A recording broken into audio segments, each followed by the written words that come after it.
ओम नमः शिवाय। आज के अध्याय में हम जानेंगे कि किस प्रकार भगवान शिव ने माता सती की तपस्या से प्रसन्न हो उन्हें वरदान दिया। वह ब्रह्मा जी को दक्ष के पास विवाह प्रस्ताव भेजने व शिव सती का विवाह संपन्न किया गया। ब्रह्मा जी कहते हैं, मुने, उधर सती ने आश्विन मास के शुक्ल पक्ष की अष्टमी तिथि को उपवास करके भक्ति भाव से सर्वेश्वर शिव का पूजन किया। इस प्रकार नंदा व्रत पूर्ण होने पर नवमी तिथि को दिन में ध्यान मग्न हुई सती को भगवान शिव ने प्रत्यक्ष दर्शन दिए। उनका श्री विग्रह सर्वांग सुंदर और गौर वर्ण का था। उनके 5 मुख थे और प्रत्येक मुख में 3-3 नेत्र थे। भाल देश में चंद्रमा शोभा दे रहा था। उनका चित्त प्रसन्न था और नीलकंठ चिन्ह दृष्टिगोचर होता था। उनके 4 भुजाएं थीं। उन्होंने हाथों में त्रिशूल, ब्रह्म कपाल, वर और अभय धारण कर रखे थे। भस्म में अंग राग से उनका सारा शरीर उद्भासित हो रहा था।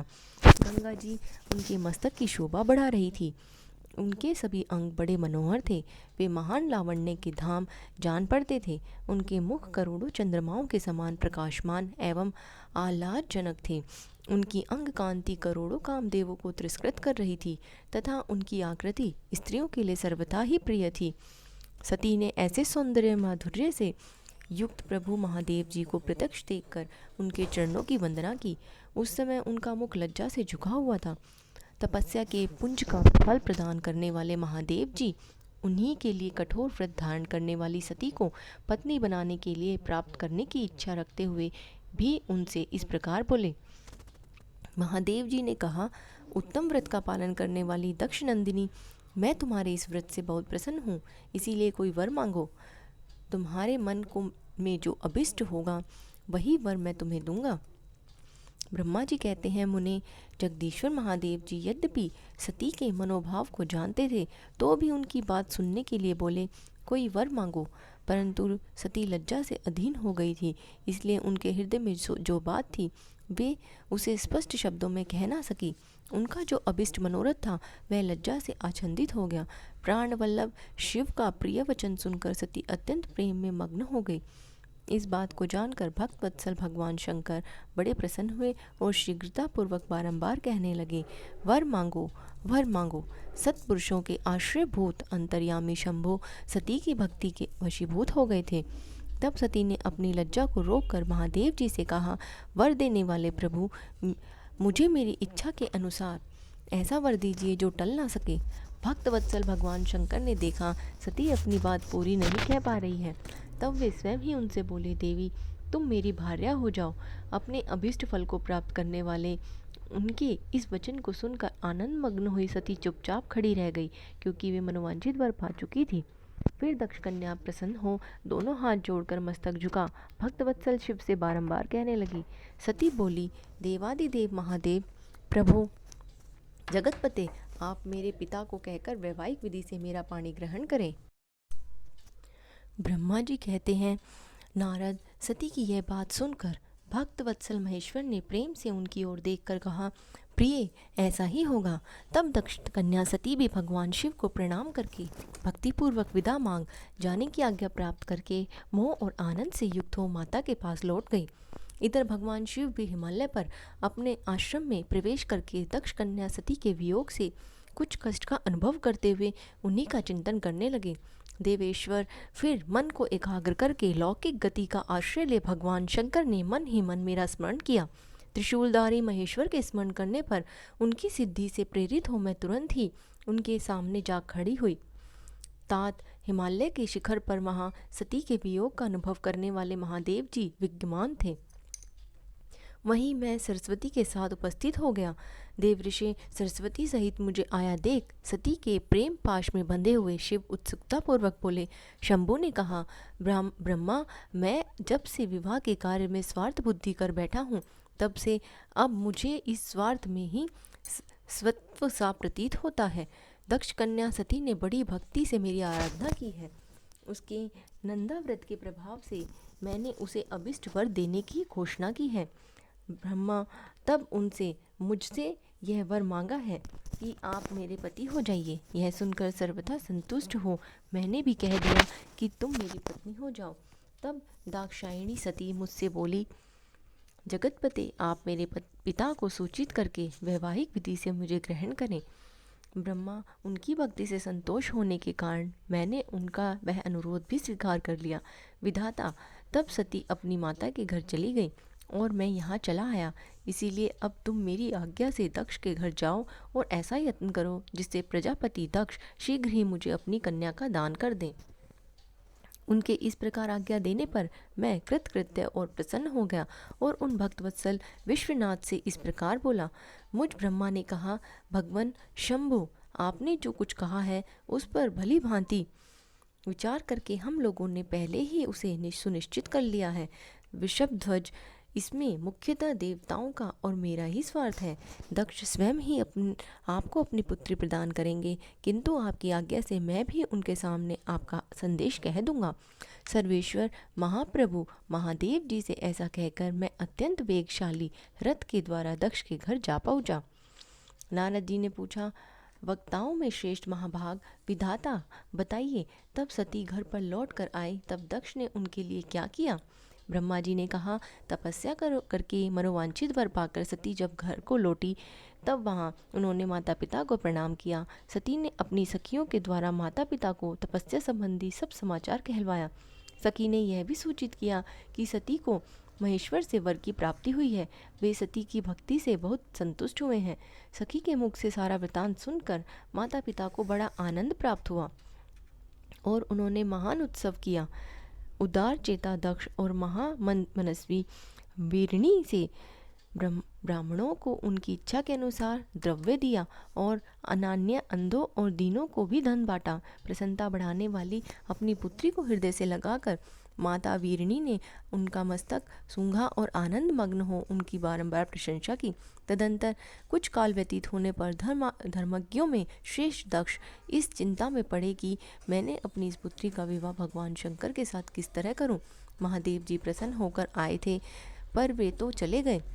अब मेरी पुत्री के लिए वे फिर कैसे यहाँ आ सकेंगे? यदि किसी को शीघ्र ही भगवान शिव के निकट भेजा जाए तो यह भी उचित नहीं जान पड़ता, क्योंकि यदि वे इस तरह अनुरोध करने पर भी मेरी पुत्री को ग्रहण ना करें तो मेरी याचना निष्फल हो जाएगी।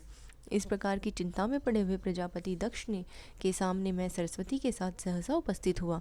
फिर पिता को आया देख दक्ष प्रणाम करके विनीत भाव से खड़े हो गए। उन्होंने मुझ स्वयं भू को यथा योग्य आसन दिया। तदंतर दक्ष ने जब मेरे आने का कारण पूछा तब मैंने सब बातें बताकर उनसे कहा, प्रजापति, भगवान शंकर ने तुम्हारी पुत्री को प्राप्त करने के लिए निश्चय ही मुझे तुम्हारे पास भेजा है। इस विषय में जो श्रेष्ठ कृत्य हो उसका निश्चय करो। जैसे सती ने नाना प्रकार के भावों से तथा सात्विक व्रत के द्वारा भगवान शिव की आराधना की है, उसी तरह मैं भी सती की आराधना करते हैं। इसीलिए दक्ष भगवान शिव के लिए ही संकल्पित तथा एवं प्रकट हुई आपकी इस पुत्री को तुम अविलंब उनकी सेवा में सौंप दो, इससे तुम कृतकृत्य हो जाओगे। मैं नारद के साथ जाकर उन्हें तुम्हारे घर ले आऊँगा, फिर तुम उन्हीं के लिए उत्पन्न हुई अपनी यह पुत्री उनके हाथों में दे दो। ब्रह्मा जी कहते हैं, नारद, मेरी यह बात सुनकर मेरे पुत्र दक्ष को बड़ा हर्ष हुआ। वे अत्यंत प्रसन्न होकर बोले, पिताजी, ऐसा ही होगा। मुने, तब मैं अत्यंत हर्षित हो वहाँ से उस स्थान को लौटा जहाँ लोक कल्याण में तत्पर रहने वाले भगवान शिव बड़ी उत्सुकता से मेरी प्रतीक्षा कर रहे थे। नारद, मेरे लौट आने पर स्त्री और पुत्रों सहित प्रजापति दक्ष की भी पूर्ण काम हो गए। वे इससे संतुष्ट हुए मानो अमृत पीकर अघा गए हों। ब्रह्मा जी कहते हैं, नारद, तदंतर मैं हिमालय के कैलाश शिखर पर रहने वाले परमेश्वर महादेव शिव को लाने के लिए प्रसन्नतापूर्वक उनके पास गया और उनसे इस प्रकार बोला, ऋषभध्वज, सती के लिए मेरे पुत्र दक्ष ने जो बात कही है उसे सुनिए, और जिस कार्य को वे अपने लिए असाध्य मानते थे वे सिद्ध हुआ ही समझिए। दक्ष ने कहा है कि मैं अपनी पुत्री भगवान शिव के ही हाथों में दूंगा, क्योंकि उन्हीं के लिए यह उत्पन्न हुई है। शिव के साथ सती का विवाह हो, यह कार्य तो मुझे स्वतः ही अभिष्ट है। फिर आपके भी कहने से इसका महत्व और अधिक बढ़ गया। मेरी पुत्री ने स्वयं इसी उद्देश्य से भगवान शिव की आराधना की है और इस समय शिव जी भी मुझसे इसी के विषय में अवशेषण पूछताछ कर रहे हैं। इसीलिए मुझे अपनी कन्या अवश्य ही भगवान शिव के हाथों में देनी है। विधाता वे भगवान शंकर शंभु लगन और शुभ मुहूर्त में यहाँ पधारे। इस प्रकार इस समय मैं उन्हें शिक्षा के तौर पर अपनी यह पुत्री दे दूंगा। वृषभध्वज, मुझसे दक्ष ने ऐसी बात कही है, अतः आप शुभ मुहूर्त में उनके घर चलिए और सती को ले आइए।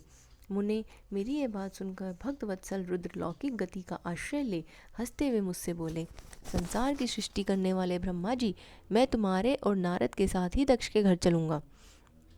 अतः नारद का स्मरण करो, अपने मरीचि आदि मानस पुत्रों को भी बुला लो। विधे, मैं उन सबके साथ दक्ष के निवास स्थान पर चलूँगा।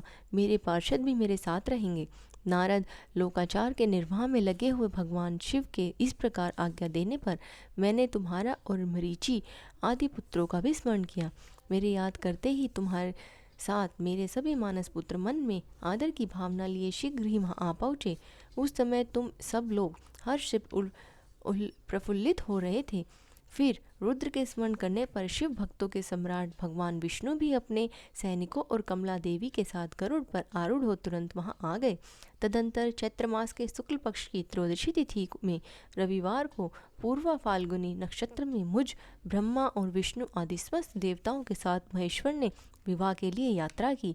मार्ग में उन देवताओं और ऋषियों के साथ यात्रा करते हुए भगवान शंकर बड़ी शोभा पा रहे थे। वहाँ जाते हुए देवताओं, मुनियों और आनंद मग्न मन वाले प्रथम गणों का रास्ते में बड़ा उत्सव हो रहा था। भगवान शिव की इच्छा से वृषभ, व्याघ्र, सर्प, जटा और चंद्रकला आदि सब के सब उनके लिए यथा योग्य आभूषण बन गए। तदंतर वेग से चलने वाले बलवान बलिवर्धन नंदिकेश्वर पर आरूढ़ हुए महादेव जी श्री विष्णु आदि देवताओं को साथ लिए क्षण भर में प्रसन्नतापूर्वक दक्ष के घर जा पहुँचे। वहाँ विनित चित्त वाले प्रजापति दक्ष समस्त आत्मीय जनों के साथ भगवान शिव की आगवानी के लिए उनके सामने आए। उस समय उनके समस्त अंगों में हर्ष जनित रोमांच हो गया था। स्वयं दक्ष ने अपने द्वार पर आए हुए समस्त देवताओं का सत्कार किया। वे सब लोग सर्वश्रेष्ठ शिव को बिठाकर उनके पार्श्व भाग में स्वयं ही मुनियों के साथ क्रमशः बैठ गए। इसके बाद दक्ष ने मुनियों सहित समस्त देवताओं की परिक्रमा की और उन सबके साथ भगवान शिव को घर के भीतर ले गए। उस समय दक्ष के मन में बड़ी भारी प्रसन्नता हुई। उन्होंने सर्वेश्वर शिव को उत्तम आसन देकर स्वयं ही विधि पूर्वक उनका पूजन किया। तत्पश्चात श्री विष्णु का, मेरा, ब्राह्मणों का और देवताओं का एवं समस्त शिव गणों का भी यथोचित विधि से उत्तम भक्ति भाव के साथ पूजन किया गया। इस प्रकार पूजनीय पुरुषों तथा अन्य लोगों सहित उन सब का यथोचित आदर सत्कार करके दक्ष ने मेरे मानस पुत्र मरीचि आदि मुनियों के साथ आवश्यक सलाह की। इसके बाद मेरे पुत्र दक्ष ने मुझ पिता से मेरे चरणों में प्रणाम करके प्रसन्नतापूर्वक कहा, प्रभु आप ही वैवाहिक कार्य कराइए। तब मैं भी हर्ष भरे हृदय से बहुत अच्छा कहकर उठा और वह सारा कार्य कराने लगा। तदंतर ग्रहों के बल से युक्त शंभु लगन और मुहूर्त में दक्ष ने हर्षपूर्वक अपनी पुत्री सती का हाथ भगवान शंकर के हाथों में दे दिया। उस समय हर्ष से भरे हुए भगवान वृषभध्वज ने भी वैवाहिक विधि से सुंदरी दक्ष कन्या का पाणी ग्रहण किया। फिर मैंने, श्रीहरि ने, तुम और अन्य मुनियों ने, देवताओं और प्रथम गणों ने भगवान शिव को प्रणाम किया और सब ने नाना प्रकार की स्तुतियां द्वारा उन्हें संतुष्ट किया। उस समय नाच गाने के साथ महान उत्सव मनाया गया। समस्त देवताओं और मुनियों को बड़ा आनंद प्राप्त हुआ। भगवान शिव के लिए कन्यादान करके मेरे पुत्र दक्ष कृतार्थ हो गए। शिव और शिवा प्रसन्न हुए और सारा संसार मांगलिक निकेतन बन गया। ब्रह्मा जी कहते हैं, नारद, कन्यादान करके दक्ष ने भगवान शंकर को नाना प्रकार की वस्तुएं दहेज में दी। वह सब करके वे बड़े प्रसन्न हुए।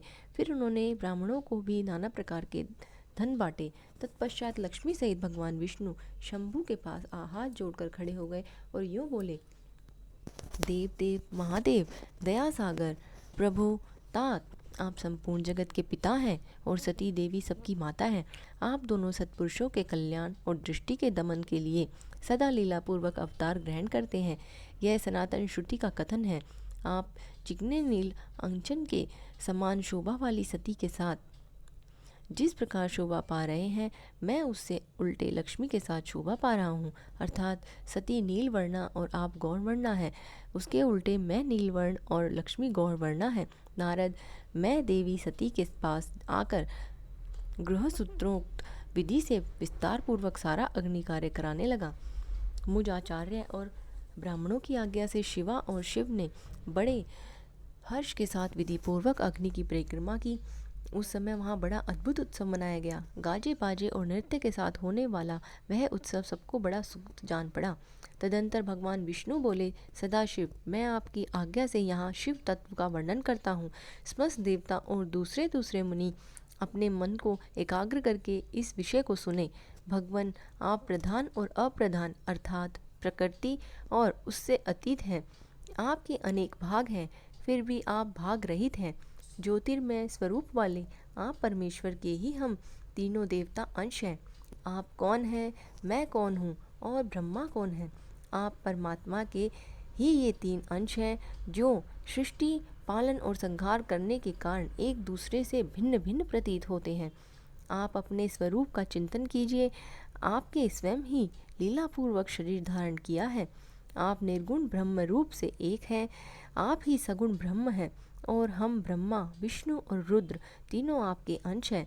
जैसे एक ही शरीर के भिन्न भिन्न अवयव मस्तक, ग्रीवा आदि नाम धारण करते हैं, तथापि उस शरीर से वे भिन्न नहीं हैं, उसी प्रकार हम तीनों अंश आप परमेश्वर के ही अंग हैं, जो ज्योतिर्मय आकाश के समान सर्वव्यापी एवं निर्लेप स्वयं ही अपना धाम, पुराण, कूटस्थ, अव्यक्त, अनंत, नित्य और धीग्र आदि विशेषणों से रहित निर्विशेष ब्रह्म है।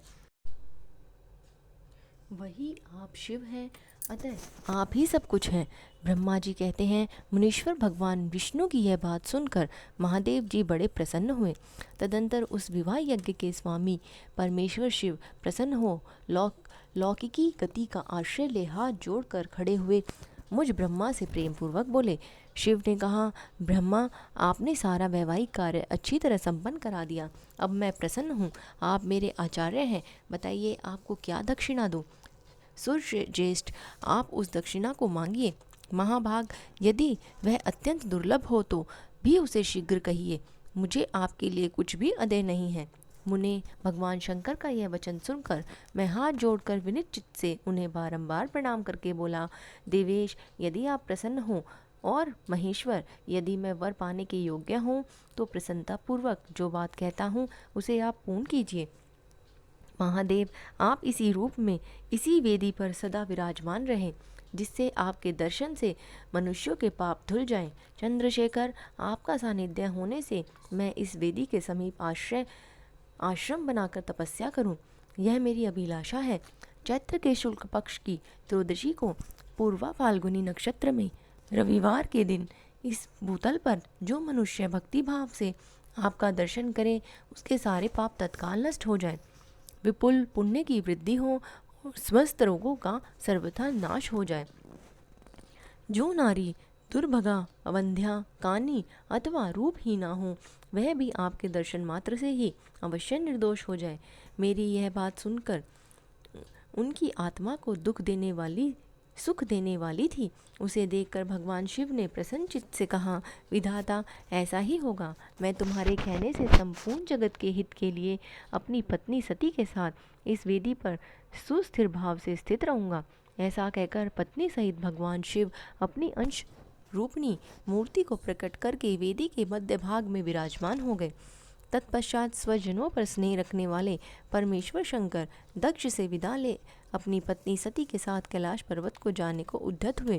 उस समय उत्तम बुद्धि वाले दक्ष ने विनय से मस्तक झुकाकर हाथ जोड़ भगवान ऋषभध्वज की प्रेम पूर्वक स्तुति की। फिर विष्णु आदि समस्त देवताओं, मुनियों और शिवगणों ने नमस्कार पूर्वक नाना प्रकार की स्तुति करके बड़े आनंद से जय जयकार किया। तदंतर दक्ष की आज्ञा से भगवान शिव ने प्रसन्नता पूर्वक सती को वृषभ की पीठ पर बिठाया और स्वयं भी उस पर आरूढ़ हो वे प्रभु हिमालय पर्वत की ओर चले।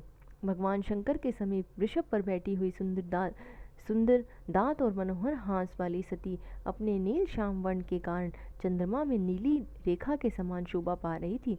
उस समय उस नव दंपति की शोभा देखकर श्री विष्णु आदि समस्त देवता, मरीचि आदि महर्षि और दूसरे लोग ठगे से रह गए, हिल डुल भी ना सके और दक्ष भी मोहित हो गए। तत्पश्चात कोई बाजे बजाने लगे और दूसरे लोग मधुर स्वर में गीत गाने लगे। कितने ही लोग प्रसन्नतापूर्वक शिव के कल्याण में उज्जवल यश का गान करते हुए उनके पीछे पीछे चले। भगवान शंकर ने बीच रास्ते में दक्ष को प्रसन्नतापूर्वक लौटा दिया और स्वयं प्रेमाकुल हो प्रथम गणों के साथ अपने धाम को जा पहुँचे। यद्यपि भगवान शिव ने विष्णु आदि देवताओं को भी विदा कर दिया, तो भी वे बड़ी प्रसन्नता और भक्ति के साथ पुनः उनके साथ हो लिए। उस पर देवताओं, प्रथम गणों और अपनी पत्नी सती के साथ हर्ष भरे शंभु हिमालय पर्वत से सुशोभित अपने कैलाश धाम पर जा पहुँचे। वहाँ जाकर उन्होंने देवताओं, मुनियों और दूसरे लोगों का बहुत आदर सम्मान करके उन्हें प्रसन्नतापूर्वक विदा किया। शंभु की आज्ञा ले वे विष्णु आदि सब देवता और मुनि नमस्कार और स्तुति करके मुख पर प्रसन्नता की छाप लिए अपने अपने धाम को चले गए। सदा शिव का चिंतन करने वाले भगवान शिव भी अत्यंत आनंदित हो हिमालय के शिखर पर रहकर अपनी पत्नी दक्ष कन्या सती के साथ विहार करने लगे। सूत जी कहते हैं, मुनियों, पूर्व काल में स्वयंभू मनवंतर में भगवान शंकर और सती का जिस प्रकार विवाह हुआ वह सारा प्रसंग मैंने तुमसे कह दिया। जो विवाह काल में, यज्ञ में अथवा किसी भी शुभ कार्य में आरंभ में भगवान शंकर की पूजा करके शांत चित्त से इस कथा को सुनता है, उसका सारा कर्म एवं विवाहिक आयोजन बिना किसी विघ्न बाधा के संपूर्ण होता है और दूसरे शुभ कर्म भी सदा निर्विघ्न पूर्ण होते हैं। इस शुभ उपाख्यान को प्रेम पूर्वक सुनकर विवाहित होने वाली कन्याएं भी सुख, सौभाग्य, सुशीलता और सदाचार आदि सगुणों से संपन्न साध्वी स्त्री और पुत्रवती होती हैं। ओम नमः शिवाय।